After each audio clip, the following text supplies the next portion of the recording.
Welcome, everyone. Thank you for joining us for today's webinar, Unleash the Power of Smart Fundraising. My name is Chris Bechtel, and I will be your host today for this MobileCause webinar. We have some terrific speakers today. We're appreciative of all of you taking time out of your busy schedules to join us. We have a fantastic agenda. We're going to be going through the top 5 smart fundraising rules that will change your world with our MobileCause Jeremy Koenig. We've got some great speakers on proven strategies for smart fundraising. A couple of quick housekeeping notes for everyone.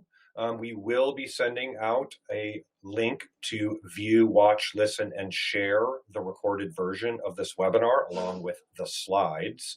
We will also be taking questions. We'll hold about 10 minutes at the end of the webinar for your questions. We will endeavor to answer as many of them as possible. So please feel free to type your questions directly into the chat.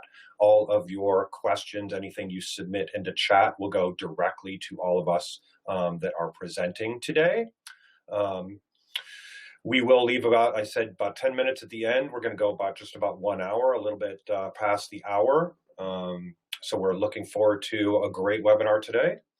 So first up, a couple of great speakers. We have Lindsey Petersen, who's the Director of Marketing Communications for TRF. We've got Andrew Shafer, who's the Chief Advancement Officer of Paulist Fathers, Scott Paley of Abstract Edge, and our very own Jeremy Koenig.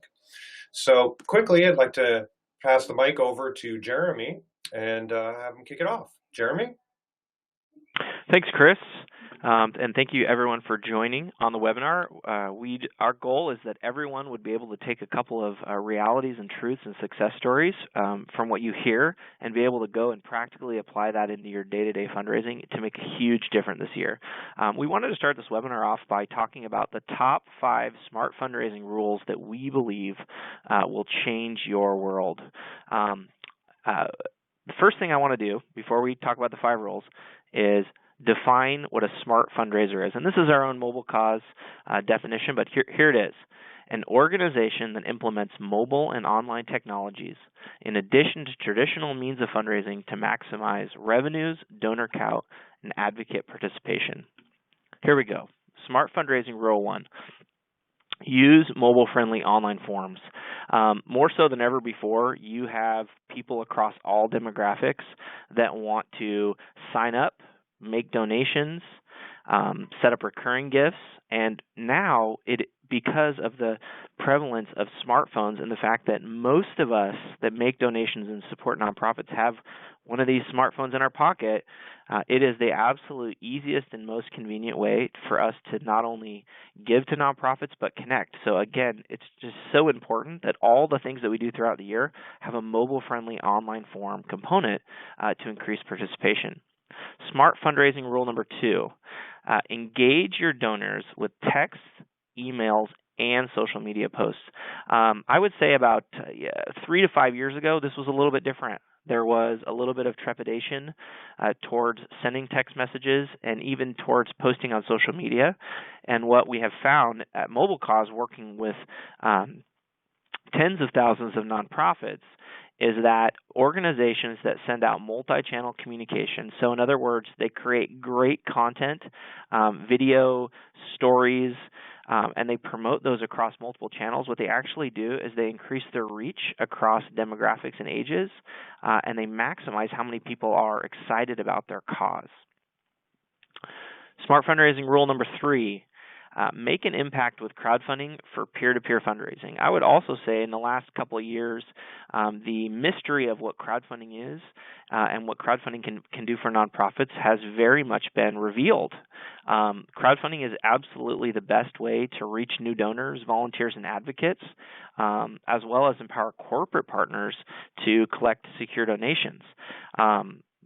Some of the things that every nonprofit should do for almost every campaign that they run is have a crowdfunding component in which they have a form embedded on their website, and they drive people to that form to set up their own fundraising pages. One of the cool things about MobileCause crowdfunding is that each individual fundraiser has their own keyword that they can share with their friends, as well as their own short link and crowdfunding page itself with picture and call to action and goal. Smart fundraising rule number 4, use text to give keywords at events. There very much has been a resurgence of text to give in the last couple of years, specifically at events. What it enables people to do is give and make a donation with the ease of sending a text message. And for those of you who don't understand how text to give works, in 2016 is essentially any person can text a keyword, and that keyword then triggers a text message reply that says, click here to fulfill your donation, and then that pledge and or completed donation can be displayed on a thermometer, and also that text message can trigger reminder messages for people to fulfill that commitment. Right now, the Steve Harvey Foundation is doing an incredible campaign where he is exercising, and he's calling it a ride, but he's on an exercise bike, and he's broadcasting for hours and hours and hours, essentially telling people all about the incredible things that he and his wife's foundation accomplishes with kids, and then he just gives them the simple instruction to text a keyword or go on their website. And then as they make those donations, he's seeing their names and amounts appear on screen in front of him while he rides his bike, and he's calling them out on television, on the radio. Very fun, very incredible, very powerful. The last smart fundraising rule is implement donor database automations. For those of you on the call that have worked in fundraising for a half decade, a decade, or even longer, you know that sending out receipts, reminders, fulfilling pledges, sending thank you messages, invitations, subscriptions, those can be very, very cumbersome to your operation, and they actually can very much make you and your team spend time doing things that don't actually grow your mission, but at the same time they're very vital. And so what donor database automations can do for you is essentially somebody makes a donation and they automatically can receive a receipt. Somebody makes a pledge, they automatically can receive a text message reminder to fulfill that. Social media invitation should be automated after somebody fills out a form or completes a donation. And all people that interact with your keywords and your forms should automatically be able to be subscribed to receive email and text subscriptions. Lastly, I just want to bring up one tip. We're finding at MobileCause that it is actually very important that your organization name appears on credit card statements, because when people see charges going on their credit card, and if they don't know who it comes from, we have noticed that there is a larger percentage of chargebacks, and then a very much larger percentage of canceled recurring gifts. So with that, I'm going to turn it back over to Chris to introduce our next speaker. Thanks, Jeremy.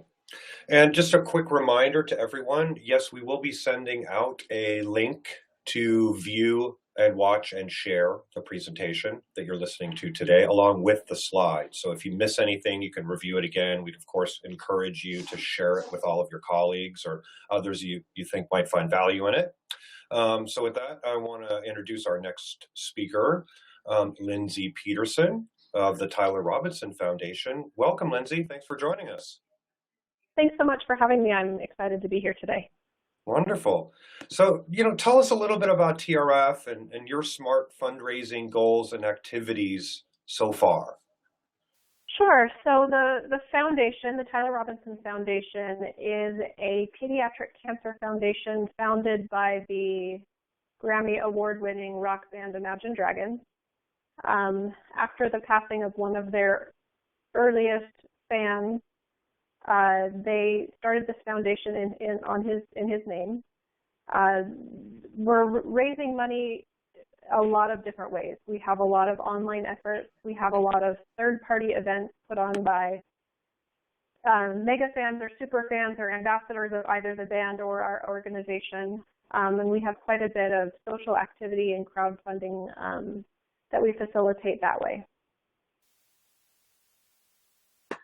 And so when we talked a little bit, you had a number of great insights on sort of, how you, in your work over there, have been able to sort of boost overall giving and effectiveness through mobile and online giving. And, what have you found as your top tips and for doing that, and what's been most effective? Sure. So one of the things that's been interesting working with this organization is that we really are working with a wide range of ages and a wide range of geographic locations. And so we're working with teenagers, sometimes pre-teenagers, we're working with, and sometimes all the way up to senior citizens. I mean, we're really reaching out and interacting. Our community is really comprised of such a wide range of people. With that being said, it offers us a lot of opportunity to test a lot of different things. The message itself, it's not difficult to get people to recognize the importance of supporting pediatric cancer, but we have to figure out ways to tap each of those markets. We have done a lot of social campaigns. There are many times we'll put just a small amount of spend behind a highly targeted Facebook ad campaign. And then ultimately, because you can target those so precisely, we can watch the funds that are coming in. We can reach the different markets we're looking to touch. Really, the mobile element of fundraising is important for us.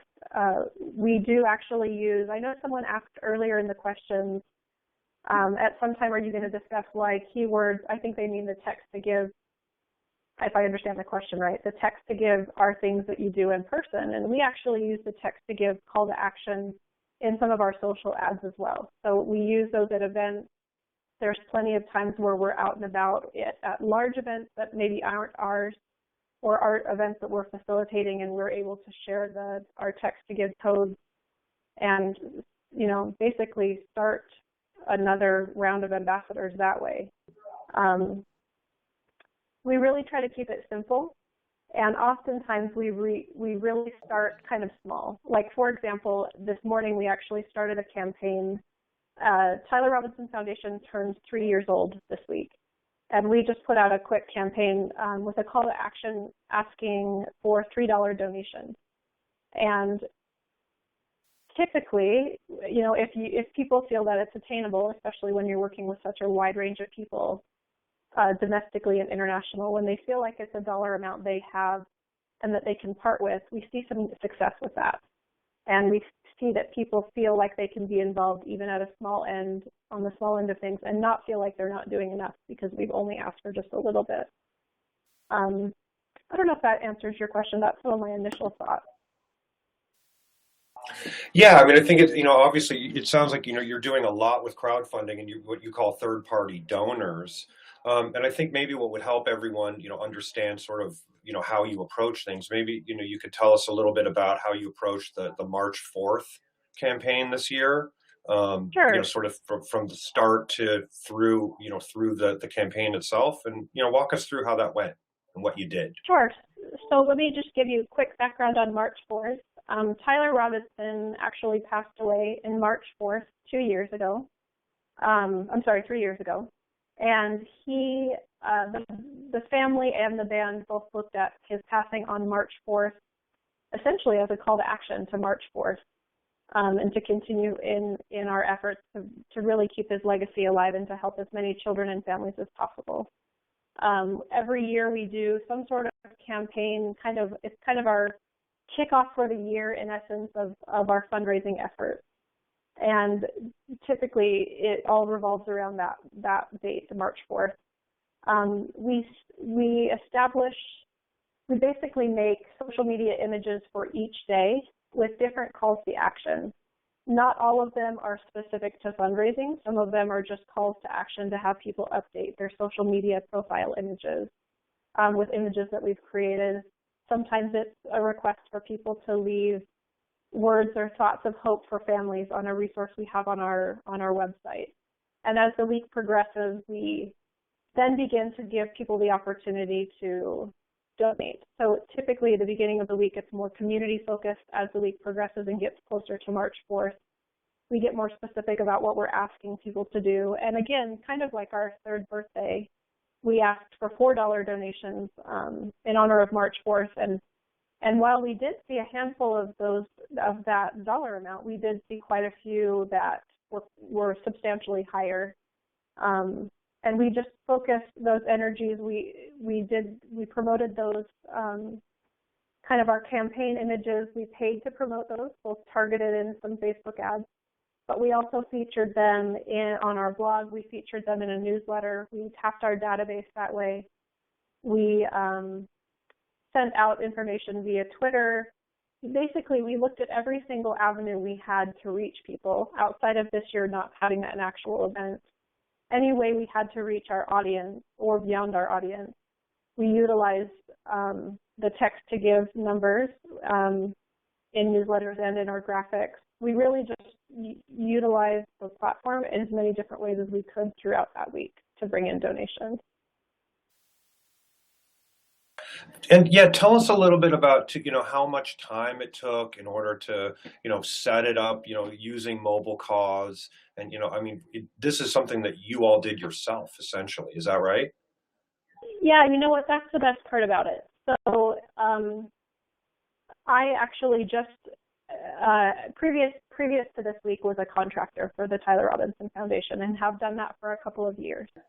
I actually had a full-time job previous to this, in addition to that, teaching some night classes at a college locally. So I have a pretty full plate, and the stuff I was doing for TRF during March 4th this year was really fairly simple in that I didn't have a ton of time to put a lot of effort into it. The MobileCause platform itself simplified it. I just spent an hour or two creating images, custom images for each of our social platforms that I could then plug into each of the platforms and into our newsletter. And I spent a little bit of time putting together the messaging, and then I scheduled it all in a scheduling tool.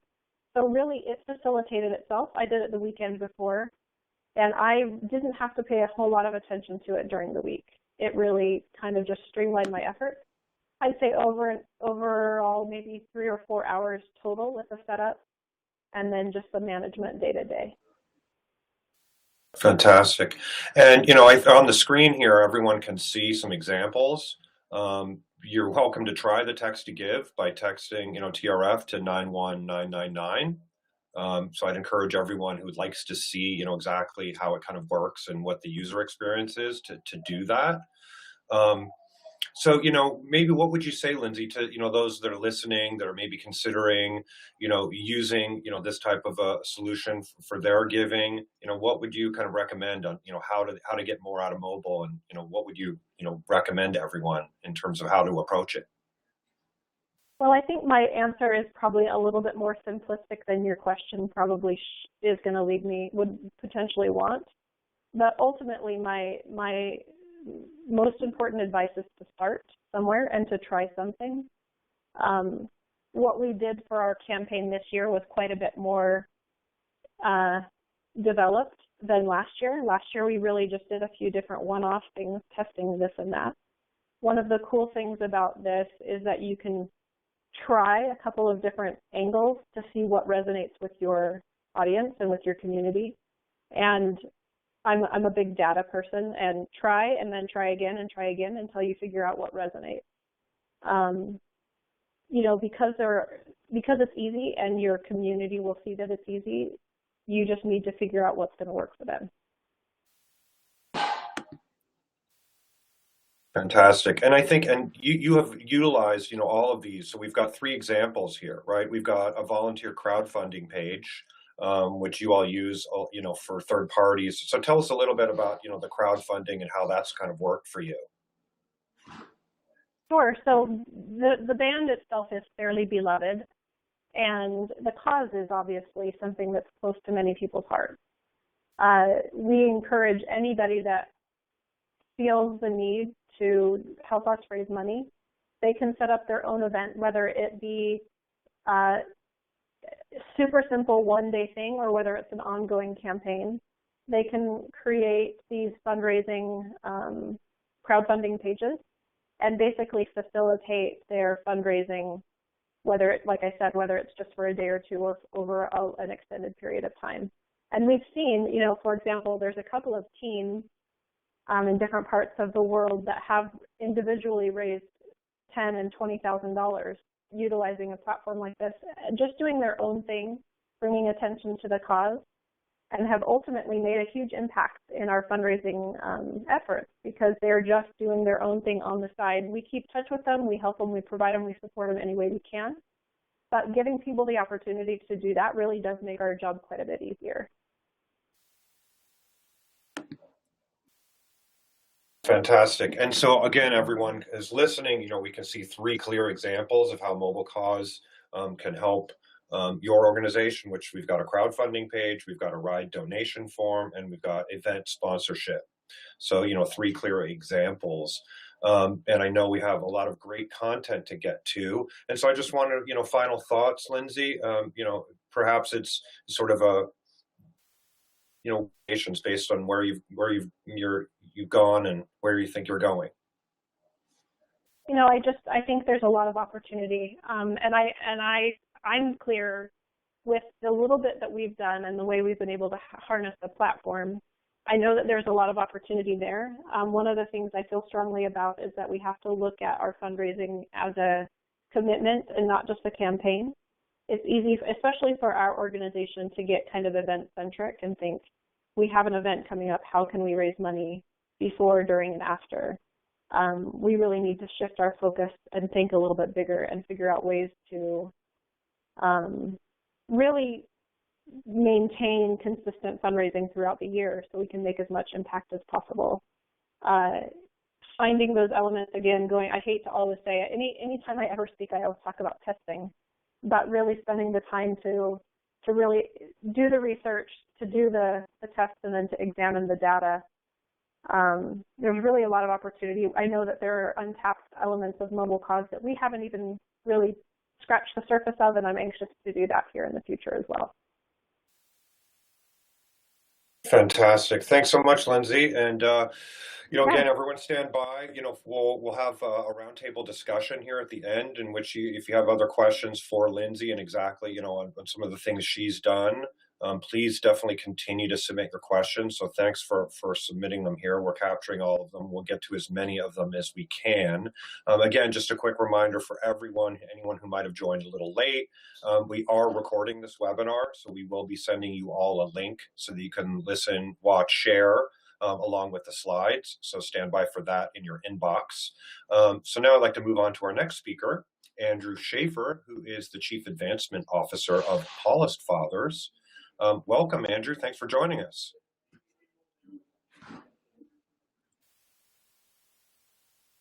And Andrew may be muted, as we've coached all of our speakers to be doing. So as Andrew unmutes himself, and hopefully the weather in his part of the world is good, because sometimes we've had that happen. So Andrew, let us know if you are still with us. He's got some great insights to share on how he's transitioned his organization. Paulist Fathers has a new site that they are about to launch. And can you hear us, Andrew?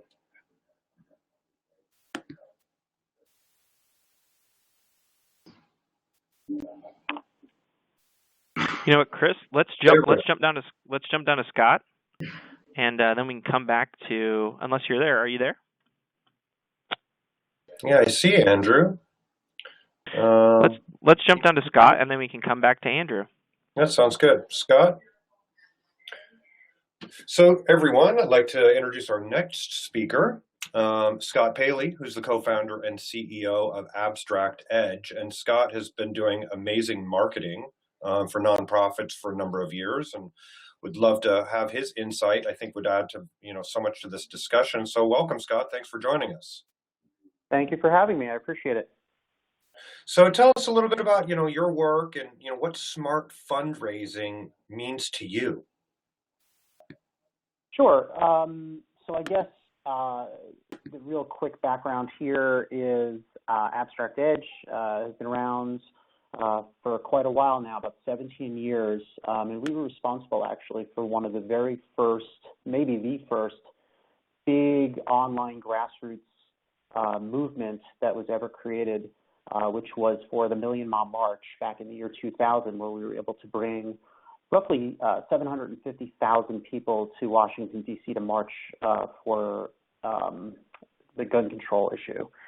And certainly so we were very involved in really figuring out in the earliest sense how to start doing fundraising online.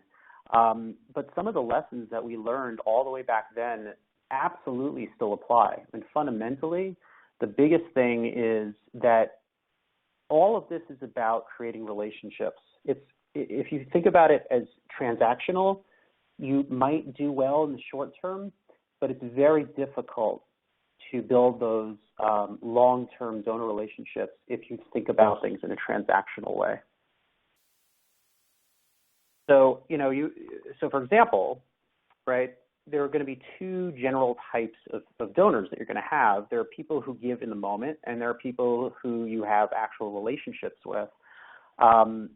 You mentioned earlier in one of your rules about crowdfunding, and I completely agree. Crowdfunding is an amazing, wonderful way to get people that you have strong relationships with to empower them to go out and solicit on your behalf. I mean, certainly there are no small number of examples of organizations that are doing fantastically with crowdfunding. But it does have one downside, which is that all of these people who are donating to you don't really have a relationship with your organization. And you have to look at all of those new donors, not so much as donors, but really as leads. I think a great example of this was what ALS had to deal with last year, or a couple of years ago now, I guess it was a year and a half ago, with the Ice Bucket Challenge, where all of a sudden they had hundreds of thousands, millions, whatever the number was, of new donors. But the vast majority of these people didn't donate because they cared specifically about that organization or wanted to have a relationship with them necessarily. They were doing it because it was part of the game. And so they had to really figure out, and are still having to figure out, exactly how to start developing relationships. The way to think about it is, it's sort of like if you are a commercial company, is you all of a sudden have this really great lead database that you can then mine to start building those relationships.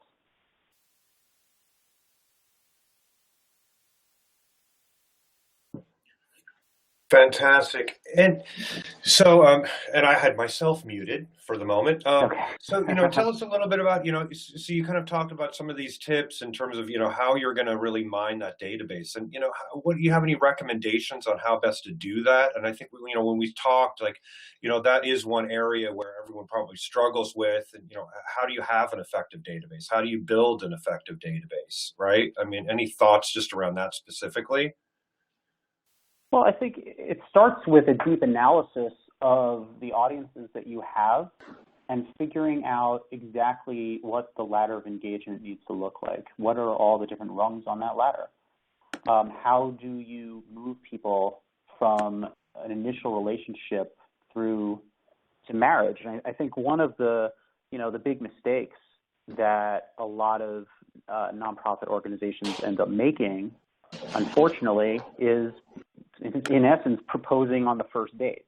I think it can be very hard to ask for a donation from somebody who's not familiar with the organization. It's much, much easier to get a donation once you've actually gotten someone to take that first step with you.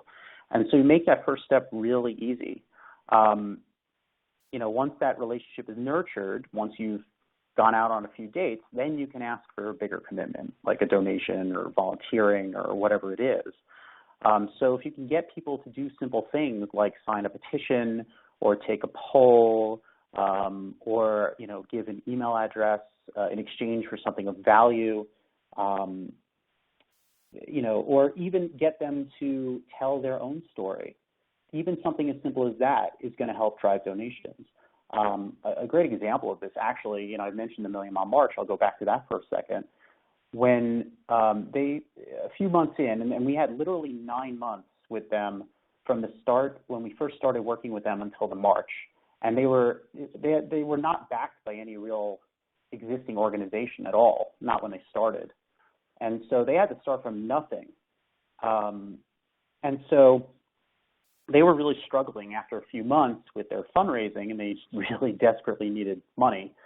And one of the things that we did up on the website, and obviously this is not exactly how you would implement this in 2016, but the principles remain, which is we asked people, we created this thing called the Tapestry of Woven Words, and it was basically a place on the site where people who had experienced or been touched by gun violence in their own lives would have a place to tell their own stories. And some of the things that were put up there were just heart-wrenching, as you probably can imagine. With that, we also had a call to action pointing to what we call the Registry of Protected Children. And what we asked for was for people to make a small donation to protect a child.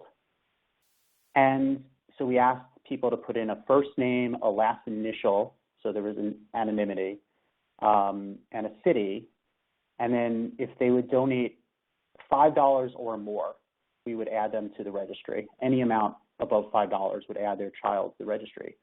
This was unbelievably successful. I mean, thousands of people did this. And again, remember, this is in the year 2000. This is very early. This is before, people were very comfortable and trusting even about e-commerce. There was no social media. Facebook didn't exist yet. So, but I think, again, the general principle of you get people in the door by giving them an emotional outlet that aligns with their own self-interest, what they care about. They don't care about giving your organization money, but they sure care about the stories that they wanted to tell. And once they were in, once you get that foot in the door, boy, does it become a lot easier to get people to give money. Now, how do you see, technology and, specifically mobile technology play a role in all of this, and and it's just, in the evolution of giving that you've seen over these years? How do you have any recommendations on how best to utilize some of these new tools and technologies to make giving easier? Sure. Well, I think Lindsey made some great points on this. I think from a general standpoint, what mobile has done is basically allowed you access to everybody, everywhere, all the time. And that was never the case before. What it really does is it allows you to create and activate, a movement of people at any time. And part of that is the ability to donate. And I think that the big change that's happened really in the last few years, aside from generally the rise of mobile, is that the cost of having or being able to create a platform and being able to create a movement, and that could be a hyper-local movement that's very specific to a geographical location, or it could be a global movement. Either way, the cost of doing that has come down so much because of tools like MobileCause. The power of it has gone up so much because of tools like MobileCause. And so, I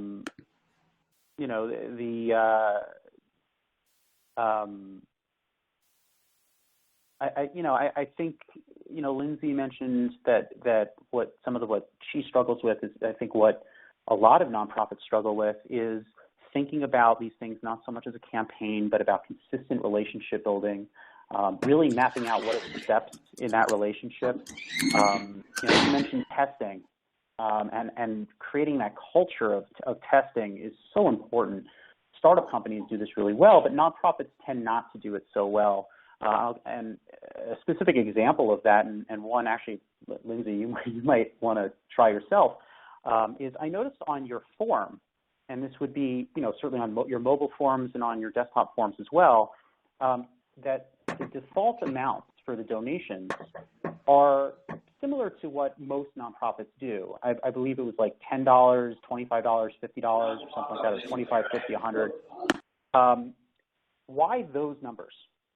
My question is why the reason that people use those numbers, they're nice round numbers, and we want to give people several options at different price points.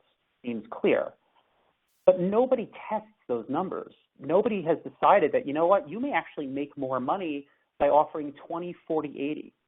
Maybe you'll get more donations if you give lower defaults, or vice versa. Maybe you'll get the exact same number of donations if you did 30, 60, 100. You might find that if you check and you test and you actually look at the data, that the vast majority of your people are choosing the middle number if you have 3 options. That's a very typical thing that happens in sales. When you give 3 options, people very typically choose the middle one. Well, if the middle one wasn't $50, it was $60 instead, and it turns out that you get the same number of donations either way, you've just increased your fundraising by 20% without spending a dime and without doing anything to change your site other than just changing these defaults. But those kind of things only happen when an organization is comfortable testing, is comfortable trying things and potentially failing, that they don't see it as failure per se, they see it as a learning experience. I think that's an amazing distinction, Scott, and that I think everyone can, bears repeating, right, is that, testing reveals opportunities, really, right? Yeah, opportunities absolutely to improve. So thank you so much. I think this is great insight for everyone. And again, I want to encourage everyone, if you have specific questions for Scott, based on all of his experience collectively over all these years, driving results for nonprofits, feel free to reach out to Scott. I'd recommend all of you to do so if you think he might be able to help you. So I'd love to transition back to Andrew Shafer, who hopefully we've been able to work out his muting situation. Andrew, are you with us? I am here. Can you hear me? Yes, thank you so much. Wonderful. So welcome. Thanks for being with us and holding steady despite the little mute issue there. So welcome. So tell us a little bit about, where the Paulist Fathers is today and what, work you've been doing to get you to where you are headed. Well, obviously, given the mute issue, we are very technologically advanced. But aside from that, the Paulist Fathers have undergone really a transition in the last 12 to 18 months from being predominantly direct mail focused in their fundraising efforts to having a more holistic, sustainable fundraising operation that's focused on a major gift strategy. And so our use of MobileCause and annual giving type donations is really focused on creating a much better, much deeper pipeline towards major gift prospects. And so everything that we do is sort of focused on that. And I believe maybe both of the speakers before me here have mentioned the fact that MobileCause can be a great way to create leads towards other gifts and towards introductions of investors in your organization that can really do transformational things, and this may just be the start of the relationship with them. So, using MobileCause for us is all about fulfilling a part of the cycle of donor development that we focus on, and it's a very, very important part, but it is one part of that total cycle. And so when we talk about smart fundraising, I guess what does that mean to you? And, what sort of tips for success, would you share with those listening based on Sure. what you've learned so far? For us, we like many of you on the call, I'm sure, we have a limited staff. I actually come from a higher education background where staffing is usually a little bit more robust. But we have a limited staff, and so any tools that we can use to help make our fundraising a little bit more automated, although all fundraising is relationship-based, so I hesitate really pushing the automation too much, but a little bit more automated in terms of acknowledgments and how gifts are processed, especially on the back end. So that's a big component of ours, and I think that's what can really lead you towards smart fundraising. So having this holistic approach, using the cycle of donor development and focusing on those stages that many of you probably already used, the engagement, cultivation, solicitation, and stewardship. And really a lot of the MobileCause tools for us touch on each of those areas within the cycle. We engage people through some of the text to give programs. Certainly we cultivate them towards other gifts. Obviously they can be solicited, through this tool, and certainly the stewardship piece, thanking them for their gifts. Much of our texting that we have utilized has to do with stewardship and not necessarily solicitation. We frequently use the text tool just to mark, important parts of the calendar on an annual basis that are critical to the organization. Our founding, other dates that are important. We are a faith-based organization, so recognizing major holidays like Christmas or Easter through the texting program can be great. And many times we find, even if there's not a solicitation tied to it, that there are gifts that come from it. And so for us, that's where the smart fundraising piece comes in. It's, being effective and efficient in everything that we do and utilizing the tool to, help make our jobs a little bit more easier. And hopefully we're able to, again, be a lot more efficient in what we do, through the use of the tool. So that's fantastic, I think, for everyone to take away from what Andrew just said, in the sense that, you don't necessarily have to use MobileCause just as a solicitation, right? And I think your point that, nurturing relationships, right? So I guess, maybe you can go into that a little bit deeper, again, just to reiterate the point about how you used, the mobile technology to continue to nurture those relationships, to deepen those into a longer term relationship. So you're not just soliciting, you're using it to nurture the relationship. Is that right? Yes, that's absolutely spot on. A lot of what we do, is focused on relationships. All of us fundraising, ultimately we're focused on the relationship. And just as an example, let's say we sent a Happy Easter type message on Easter Sunday, and then someone, through that text does end up making a gift through our online portal. And then we're able to follow up with them to say, thanks so much for your gift. Maybe we do a little bit more prospect research on that individual and find out that there's a lot more capacity of that individual to give. Maybe this $10, $20, $50 gift that they made is probably a drop in the bucket for them compared to what their capacity is. And then we follow up with them and further develop that relationship through face-to-face visits and maybe other events that we have. And it all started, in that hypothetical scenario, it all started back with that original text that was not even a solicitation. It was just a way to say thanks. We wish you well on this particular holiday. So that is, for us, that's where we feel like we can use this to further develop the relationships through the smart use of a technology that is made to make our lives a little bit easier and make it convenient for people to actually engage with us and to give. And so I guess final thought on, what would you tell everyone that's kind of, again, considering and maybe feels a little overwhelmed about how are they going to do all of this with, limited staff and, and are my donors going to be able to, are they, technologically, not ready for text to give or mobile, any thoughts around those ideas that you would suggest to everyone? Sure.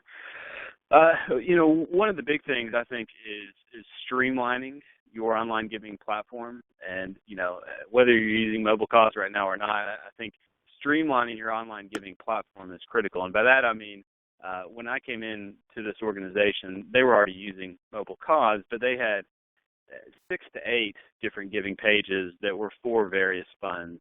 And we were able to actually consolidate those through the portal that you have as a client, and have a drop-down box to select funds instead of having lots of different pages. So, there are things like that again, make it a much more efficient process, and make it easier to give. All of us have heard the statistics and the trends of, having your Give Now button on your website in a very easy location to find and requiring as few clicks as possible to actually make the gift. I heard someone last week in a presentation actually talk about how because of all of us in e-commerce, in the e-commerce world, all of us shopping online, particularly with sites like Amazon.com and others, you're used to going to the top right of the screen to find your cart if you've been shopping online. So a lot of organizations now are really focusing that Give Now button on the top right of the screen so that it's very clear, hey, this is where I click to make a gift. And then once you're there, making it easy. And again, you have full control with MobileCause in particular. You have full control of how that page is designed and the amount of information that you need to collect from a gift so that you can steward it well. And I would certainly encourage you to require some of that contact information. You can select what's required information and what is desired information, essentially. And certainly, if someone makes a $10 gift, let's say, the most valuable part of that gift may not be the money. It may be collecting information from that new donor. And, now you've got one more person in your database that can be a lifelong investor with you. So, there are lots of things that can be done, and certainly we have limited time today, but the platform itself is one that hopefully can make things a lot easier for you and your organization to raise money. Fantastic, Andrew. Thank you so much for those insights. Again, everyone, you have questions. We have these great speakers, so definitely continue to submit your questions. They're terrific. I'm going to go quickly into that because we've got, about 8 to 10 minutes left. And anyone who does have to sign off, as I said before, we will be sending out the recorded version of this webinar along with the slides. So if you miss anything, you can share, review, watch it again. So I think, first up, we've got, maybe a couple of technical questions. Jeremy, I'm going to actually throw it to you. To answer a couple of the questions that you've seen in here from, about how MobileCause works. You want to address a couple of the top things that we've seen people ask here? Yeah, I actually haven't been reading as they've been coming in. Do you have one specifically? Yeah, so I think the most compelling question, or at least one of them, is about the thermometer, and how that might work. What do you recommend in terms of, how to use the thermometer, at what point, is it something that should only be used at an event, or is that something that can be shown online? Any thoughts around that? Yeah, great question. The way that fundraising thermometers have been effectively used has very much evolved over the last couple of years. There's really two ways to use a fundraising thermometer. The first way is at a live event where people are making pledges on their phones, and then that pledge total is driving a thermometer up to reach a goal. We have seen that again and again and again work for different organizations to reach fundraising goals of tens of thousands, hundreds of thousands of dollars. The second way to use it, which I referenced at the beginning that the Steve Harvey Foundation is doing right now, is you can actually display a thermometer and the name and the amount only show up when people fulfill a donation. So, for example, you could have people text Paulist, and then literally Andrew could have a screen up in his office or somewhere, and every time a donation comes in, he could literally see the name and the amount, or maybe just the name, and then the thermometer rise so that those people could be recognized in real time in whatever creative way you want to. We've learned that the real secrets to using a fundraising thermometer are very clear giving instructions, making it fun, and then recognizing people as they make donations and pledges, and then working the thermometer until the goal is reached. So hopefully that answers your question. You can also take that our thermometers and embed them on your website. There's lots of different best practices that we talk about in our MobileCause training materials. Fantastic. Jeremy, this is Scott. I was wondering if I could ask a follow-up question on the thermometer. Yeah, go ahead. Which is, in your data, have you been finding that the thermometers work best when you're getting close to fulfilling the goal, that it gives this indication that, oh, we just need that last little push, versus when you're very early and you're trying to, raise a certain amount and you've only raised a small percentage and it seems like, oh, there's such a long way to go. Yeah, that is absolutely true. We actually did an entire webinar on how to use a fundraising thermometer. So for all of you that are here, if you go into our webinar library, you can go and look up our event fundraising webinar that we had, and there is an incredible description of all the different scenarios. But to your point, Scott, what we've actually found is the most important thing is keeping the momentum going. And so when a thermometer goes stale, it starts to slow down. But as you said, when you get people making donations, making second and third donations, when you start adding in totals from registrations, sponsorships, auction items, as you can actually seed the thermometer to keep the incentive going to reach the goal. And then the other thing that we found is that by asking people to give small amounts and getting people to become donors and making it very clear that as a nonprofit organization, you actually care more about the person and their participation than their pocketbook. That has a tremendous effect as well. If you listen to any of the stuff that Steve Harvey's doing right now, he's literally just asking people, give $1, give $10, give $100, and it's just kind of a mismatch of all these different amounts. But what he's doing is he's literally getting thousands, tens of thousands of people to join his organization and become a lead, so to speak, and to grow his donor database for all the future incredible things that they're going to do. Great stuff, everyone. And again, just to reiterate what Jeremy had said, if anyone wants to review any of our previous webinars, there's a terrific set of resources at mobilecause.com/resources. So I'd encourage everyone to go there, take a look at all of what's available. There's a lot of great material there that can help you. So back to Lindsey, and I think, here's a question around, keywords. Do you have any recommendations on just, what kinds of keywords to create? What keywords are, how do you go about, what's the thought process behind creating, a compelling keyword, in a text to give?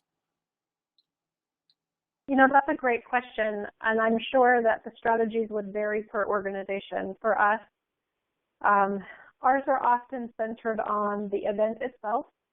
They're typically not words that could easily be misspelled. They're very understandable. There have been times we have utilized words that were also hashtags that are widely used and understood by our community.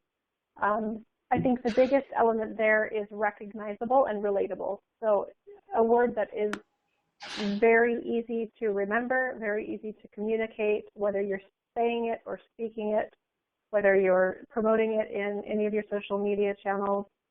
It basically, for us, it's just been a term that cannot be misunderstood or miscommunicated. And really, for us, too, a lot of times, anytime we relate any of our efforts to what the band is doing, that actually also benefits us quite a bit. Fantastic. And now, just one follow-on question, a little bit about your crowdfunding experience. How much, and, a little bit related, are you, in terms of even coming up with keywords, or their crowdfunding campaigns? Is this something that, you all set up for them and then let them run with it? How much training is sort of involved in dealing with sort of third party that are running with crowdfunding? What's been your experience with that? We typically, we do have an individual that manages all the third-party events. So I wouldn't say that the training is extensive, though there is definitely as much guidance provided as needed. We don't typically get incredibly involved in the way they'd like to communicate it, as long as our message is clear and our brand isn't compromised in any way. We've found oftentimes some of our crowdfunding efforts, they'll come up with a clever way to relate their specific initiative with something that relates with our brand. We give them quite a bit of leeway, and for the most part, only correct when there's any sort of compromise either to the brand of the band or the brand of our organization. But for the most part, we allow them to be pretty creative and take it the direction they want to. Fantastic. And now again, just, because as you mentioned before, this is something that you weren't even doing full time. And even now this person that was managing third party, I mean, how much time is involved in, the mobile element and the actual setup of the crowdfunding pages for each of them? What's been the experience there? I think for us, it's a volume thing rather than a time thing. There are quite a few people that reach out to us about doing third-party events. I think the volume is what causes it to be time-consuming. The actual setup of individual platforms, that's quite simple, and it is not overwhelming when it comes to all of the other things we're managing. Now, this is a great sort of segue over to a question to Andrew, also sort of about resources, right? I mean, and you'd mentioned that, in higher ed, you had a little bit bigger, staff than than is available at Paulist Fathers. Do you sort of utilize volunteers for any of the, work that you're doing, and anything that even relates to, some of the mobile or digital work? How does that kind of work for you, and how has it been sort of managing all of the things that you have to get done? Yeah, we have not really utilized volunteers yet on all this, but the Paulist Fathers are an order of Catholic priests that serve college and universities around the country, and even a couple internationally. So they really have a demographic that is, statistically more likely to engage in a relationship with an organization through an online platform. So, we're trying to really deploy the system in that way as well, so that, if it's the Catholic Center at the University of Tennessee or Ohio State University or UCLA, they have a tool that they can use to engage with the students that may be involved in that particular organization locally where they are. So we haven't necessarily done much with volunteers. We also haven't done as much with events, and that's something that I would actually be interested to talk to Lindsey more about. But it is something that we've thought about and that we hope to implement, just using those keywords at events. The biggest thing for us is being able to have a very simple way to track online gifts, to acknowledge online gifts, and to reconcile them with our business office. And we haven't even really touched on the technical side of the system, but being able to have those reports that you can run for MobileCause that then allow us to reconcile with our business office with the actual money received, that's been a huge thing for us, just in terms of efficiency. To not have to recreate the wheel when you're looking at a batch of, let's say a week or 2 weeks or a month's worth of actual gifts. Yeah, fantastic. And I think that's just as a quick reminder to everyone, that's listening in, MobileCause customer success team members are phenomenal, and work with each one of our clients. And you will get all of these answers, and strategies. And there is definitely a number of information available on how we easily integrate with other platforms and make this a super easy process, as Andrew had mentioned. And I know we're just a little bit past the top of the hour, so I want to be appreciative of everyone's time and just, have one final question here. I'm going to throw to Scott. And I think this is sort of about, speaking to different, sort of segments of your database. We may have, a number of folks listening that have both maybe an older donor base or maybe a younger donor base, or concerns about how each of them are going to interact. And I guess, what are your sort of recommendations on how to engage most effectively with all of the individuals that you may have in your database, and how to use technology and to do so? Right. So I think the key thing there is, it maybe sound like a simple answer, but it's just segmentation. I mean, it's making sure that you're capturing information about the people in your database in such a way that you know where they came from, why they're there, things that you can infer information about who the person is. And based on that, that'll dictate what kind of communications you should be sending out to those people. I think the spray and pray model of email, especially, so if you're talking about sending emails out to blasts out to your whole list, it needs to, if you're going to do that, you're inevitably creating information for them that either isn't going to resonate with big chunks of the list or is so general so that it applies to everybody, but that tends not to be very interesting or motivating to people. The best way is to make sure that the information that somebody gets is something that's going to be specifically relevant. The fact that the other speakers today, that both of their organizations seem to be doing a very good job in terms of building those relationships, in terms of identifying and understanding what's important to the people in their database, so that they can properly segment and send the right messages to the right people at the right time, is very encouraging. Fantastic. Well, again, I want to thank all of our speakers, Lindsey, Andrew, Scott, and of course our own Jeremy Koenig. I want to thank all of you for attending today. Again, if anyone has specific questions, feel free to call us directly at 888-661-8804, or you can visit MobileCause.com/demo and get a one-on-one tour of how the product works and all of your specific questions about how it could work for you answered.